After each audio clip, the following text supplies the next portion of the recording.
Hola hermanos, vamos a compartir el texto de hoy, segunda carta a los Corintios, sí, estamos ya, capítulo 11 y vamos a ver los últimos versículos desde el 16 al 33.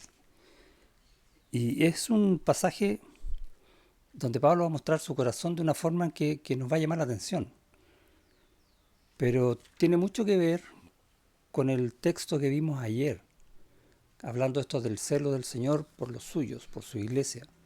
Y Pablo con eso en el corazón va a decir varias cosas acá. Vamos a orar. Gracias Señor por hacernos tus hijos, por esta obra tremenda, inimaginable, con el costo gigantesco que tuvo en esa cruz para simplemente hacernos tus hijos. Uno lo puede decir así, pero realmente el costo de eso es infinito.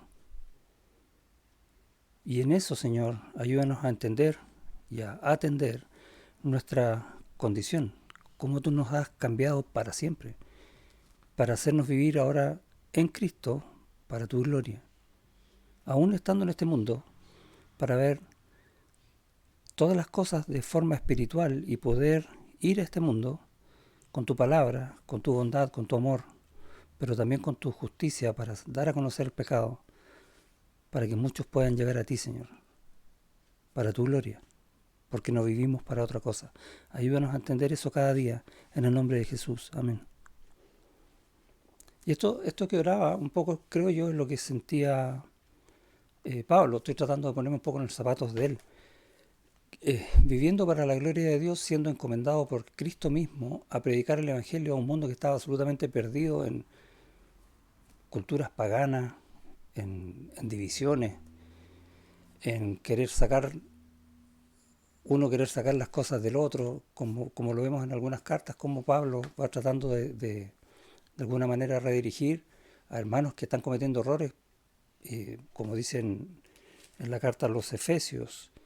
Dice esto pues digo y requiero en el Señor que ya no andéis como los otros gentiles, porque podemos hacer eso.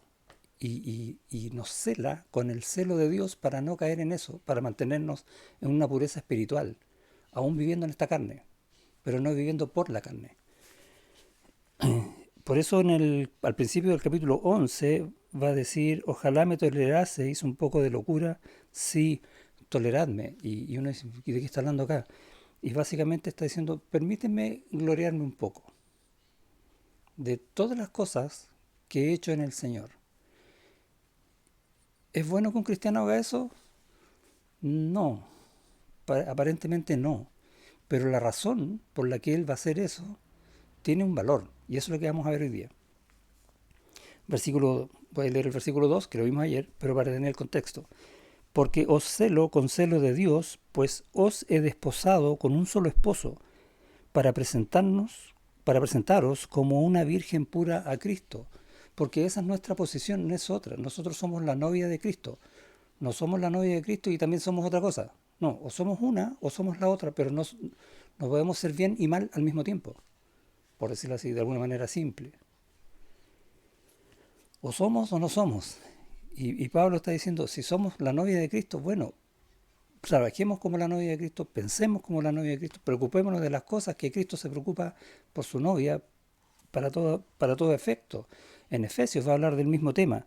Va a decir, ¿se acuerdan ese pasaje de marido amad a vuestras mujeres así como Cristo amó su iglesia? Y se entregó a sí mismo por ella para presentarla pura y sin mancha delante de él. Ese es todo el plan de Dios en nosotros, es ese. Por lo tanto, si tú quieres hacer la voluntad de Dios, tienes que procurar en tu vida presentarte puro y sin mancha delante de Dios. ¿Cuándo? Ojalá siempre. Sabemos que nos cuesta, que es difícil, tenemos que crecer en eso y más encima el Señor nos va a ayudar. Tienes paciencia. Gracias, Señor. Pero ese es nuestro objetivo, para allá vamos. Y dice que la iglesia, en el fondo, representa la misma relación que tiene un marido y una mujer en un matrimonio con Cristo. La iglesia con Cristo son uno. Y nuevamente cuando uno dice esa frase, tú eres uno en Cristo, ¿sí o no? Cristo oró por nosotros para que seamos uno con Él, así como Él es uno con el Padre. ¿Te das cuenta de lo que significa eso? ¿Puede ser Cristo de una manera y yo de otra? Y antes vimos en unos devocionales anteriores que no puede haber comunión entre Dios y Belial entre los demonios. O sea, o somos lo mismo o no podemos estar juntos. Y es un llamado de atención súper grande para tener esto en mente, y quizás sería bueno en cada oración diaria para que el Señor nos ayude a mantenernos o buscar mejor de lo que estamos haciendo el cómo ser uno. Y esa es una oración que va a agradar muchísimo al Señor y que ciertamente la va a responder. La voluntad de Dios en nuestras vidas. Y eso es lo que de alguna forma quería, ya como medio desesperado, quiere hacerle ver a los hermanos en Corinto que estaban escuchando a falsos maestros, estos falsos apóstoles, grandes apóstoles le dicen de una forma irónica, porque no eran nada, pero que se estaban dejando guiar por ellos y estaban de alguna manera haciéndole caso en una división, llevando a la iglesia a una división que era terriblemente peligrosa. Y Pablo muestra ese celo por los hermanos, el mismo celo del Señor, y es tremendo. Ver un hermano con un corazón así por los demás. ¡Wow! Y de alguna manera nos enseña o nos hace ver hoy cómo está nuestro corazón los unos por los otros. Cómo, o sea, uno dice, sí, yo tengo que cuidar mi propia vida delante de Dios, pero cómo estoy ayudándote a ti a hacerlo. Porque eso es lo que está enseñando Pablo, cómo nos ayudamos mutuamente.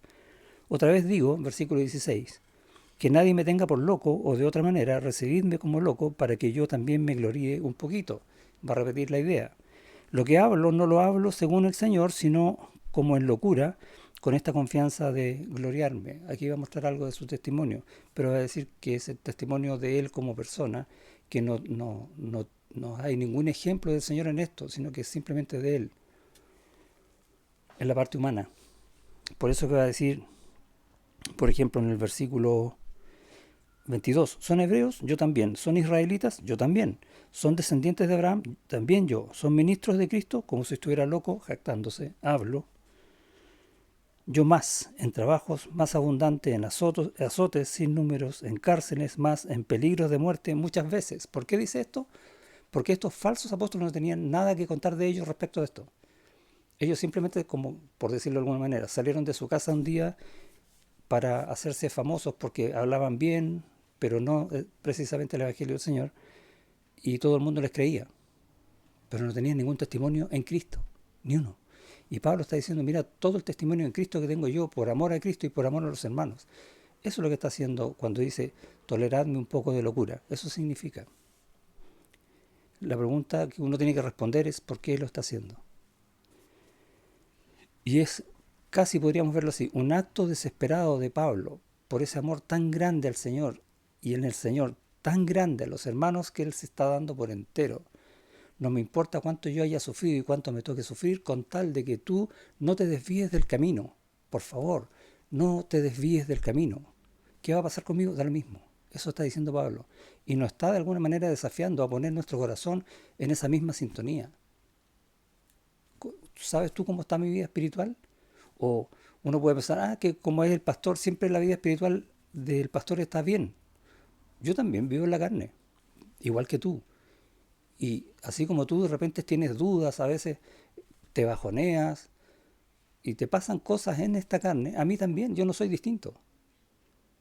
La gracia es que tú y yo estamos en el Señor como Pablo y tenemos que afirmarnos mutuamente en esto. Y en ese sentido el pasaje es precioso, porque nos invita a buscarnos mutuamente para ayudarnos, para aconsejarnos, para leer juntos la palabra y entender estas verdades, para decir, Señor, en realidad yo soy tuyo, debo mantenerme y trabajar por las cosas para las cuales tú me has llamado y más encima me has dado para que pueda hacerlas. Toda esa es la obra de Dios. ¿Por qué voy a trabajar yo en contra? Versículo 24. De los judíos 5 veces he recibido 40 azotes menos uno, 3 veces he sido azotado con vara, y hemos leído textos donde habla esas verdades. 27. En trabajo y fatiga, en muchos desvelos, en hambre y sed, en muchos ayunos, en frío y en desnudez, y además de otras cosas, lo que sobre mí se agolpa cada día, la preocupación por todas las iglesias. ¿Sabe qué significa la expresión cada día? Todos los días, sin dejar ninguno fuera. Aparte de todas las cosas que le pasan a él, y tiene que haberse sentido bajoneado muchas veces, porque también estaba en la carne, ¿no? En este cuerpo. Sobre todo, su mayor preocupación, que dice que es las iglesias, todas las iglesias, todos los hermanos. ¿Quién enferma y yo no enfermo? ¿Era superior a los hermanos Pablo en eso? Eso es lo que quiere decir. Yo soy mejor, yo nunca me enfermo, pero ustedes sí. No, ¿cierto? Bueno, ¿qué voy a hablar yo, no? De este tema, sobre todo este año? ¿A quién se le hace tropezar y yo no me indigno? Ahí está mostrando su corazón. Si es necesario gloriarse, me gloriaré en lo que es de mi debilidad. Y eso es lo que está mostrando Pablo. Yo igual sufro. Eso está diciendo. Como lo están haciendo sufrir a ustedes. Busquen al Señor. Humíllense delante de Dios, porque el Señor los llamó para algo glorioso. Y el último ejemplo, que parece raro, esto que pasó en Damasco, es un ejemplo de la humillación. Por eso termina así este capítulo. Pero quiero ir al versículo 31. El Dios y Padre de nuestro Señor Jesucristo, quien es bendito por los siglos, sabe que no miento. Y creo que este devocional a mí me tocó en esa parte, como un hijo del Señor, que toda mi vida tiene que ser delante del Señor pura. Y eso no significa que yo no peque, porque peco. Pura en el sentido que aun cuando yo haya pecado, vaya a Él y pida perdón por mis pecados, para que me restaure.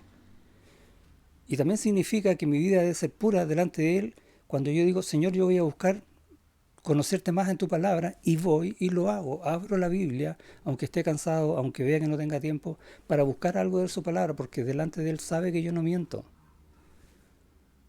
Y ese testimonio no es para gloriarme yo o para decir, oh, mira qué buen hermano es. No, es para apoyarnos mutuamente en la iglesia. Ojalá todos hiciéramos lo mismo, porque de esa manera la iglesia, porque al Señor le interesa la iglesia, no un hermano, todos, y todas las iglesias fueran de esa manera, buscando al Señor de corazón, sin mentira, dándose los unos por los otros, porque los tiempos son terriblemente malos. Necesitamos estar con ese corazón que muestra Pablo en este texto. Es grandioso. Dios te bendiga.